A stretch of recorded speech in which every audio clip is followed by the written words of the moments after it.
صباح الخير. يا رب يومكم يبقى جميل وكله بركة. النهاردة هوريكم جزء من الروتين بتاعي في المزرعة. هنحصد العسل وهنعمل شتلات باشون فروت ومورينجا، وهننقل مكان الأرانب، وهنزرع شجرتين مانجا. اكتشفت انه افضل وقت الواحد يصحى فيه هو قبل الفجر بساعتين تلاتة، يعني تقريبا على الساعة 3 أو 4، لأن الوقت اللي ممكن نقدر نشتغل فيه بينتهي دايما على الظهر. الأيام دي بمر بتحديات كبيرة، وآخر فلوس معايا جبت بيها الشوالي اللي هزرع فيها النهاردة. وصحيح مفيش قهوة، لكن ممكن نبدأ يومنا بمشروب الشيح. الناس اللي بتشربه مجفف لازم يجربوه طازة، لأنه طعمه وريحته بيبقوا مختلفين تماما. الحمد لله قبل ما الفلوس تخلص مني كنت جبت خلية النحل دي عشان أجرب تربية النحل. اتفاجئت لما فتحتها انه لقيت ان النحل طفش، بس الحمد لله ساب لنا شوية عسل قبل ما يمشي. يكون واحد من الأسباب إن النحل مشى وساب الخلية إنه مفيش ورد كفاية حوالين المكان. كنت ملتزم بعدم توفير غذاء أو سكر للنحل علشان يكون العسل طبيعي 100%. وعايز أقول لكم إن طعمه مختلف عن أي نوع عسل دقته في حياتي، بغض النظر عن إن معظم العسل الموجود في السوق مغشوش. طعم مختلف حتى عن العسل اللي دقته في المناحل مباشرة من الخلية، لأن معظم المناحل التجارية بتوفر غذاء صناعي للنحل علشان يحسن من إنتاجه. إن شاء الله عقبال الموسم الجاي يكون ربنا كرم بفلوس ونقدر نجيب خلية تانية. لحد ما ده يحصل مش هقدر أنسى طعم العسل ده أبدا. بعد ما عملت شوالي النباتات العطرية ورحت بعتها في السوق، في ناس كتير سألتني على المورينجا وإنهم مش لاقينها، فقررت أعمل لهم شوالي وأبعتها لهم إن شاء الله. حاولت برضه أعمل شتلات باشون فروت لأني لقيت إنها غالية جدا في المشاتل، مع الرغم إنها أسهل الحاجات في الإكسار. في معظم المصادر بينصحوا بإكسار الباشون فروت يا إما في بداية فصل الربيع أو في نهاية فصل الصيف. بقى عندي شعور بالامتنان والمسؤولية ناحية الناس اللي بتدعمني هنا. شعور مرضي جدا ان الواحد يلاقي ناس تدعمه وتشجعه على الحاجة اللي هو بيحب يعملها، في نفس الوقت اللي كل الناس القريبين منك بتضغط عليك انك تبطل اللي بتعمله، بيحاولوا يرجعوك للقوقعة اللي متعودين يشوفوك فيها. كل يوم تقريبا بفكر ابطل اللي انا بعمله ده وارجع تاني للشغل، لكن في شعور قوي بيقولي ان مفيش حاجة اهم من الزراعة، وانه مهما اشتغلت عشان اوفر فلوس هحس دايما ان في حاجة ناقصاني.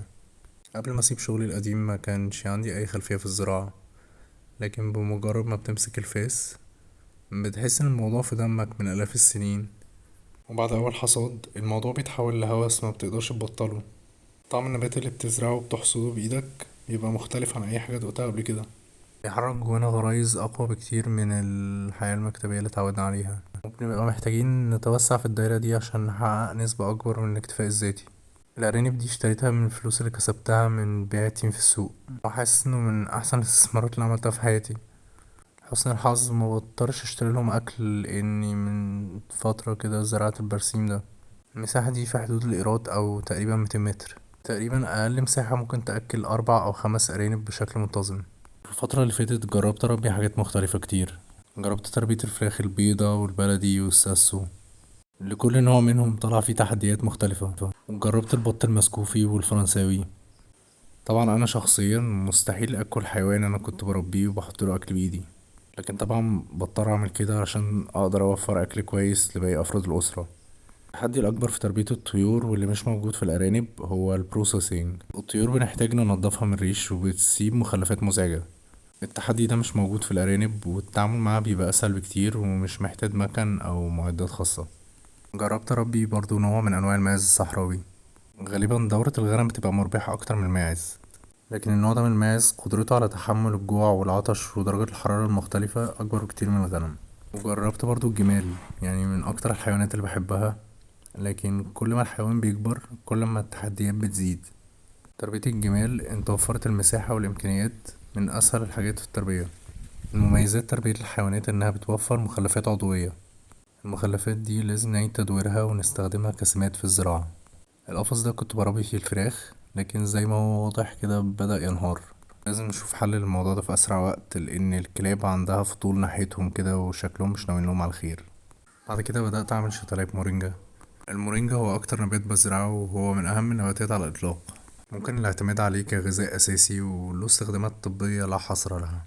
ممكن استخدامه كعلف لجميع أنواع الحيوانات في حالة ندرة باقي المحاصيل. ومن الغريب انه حتى الكلاب لو ملقتش اكل ممكن تاكل الورق بتاعه.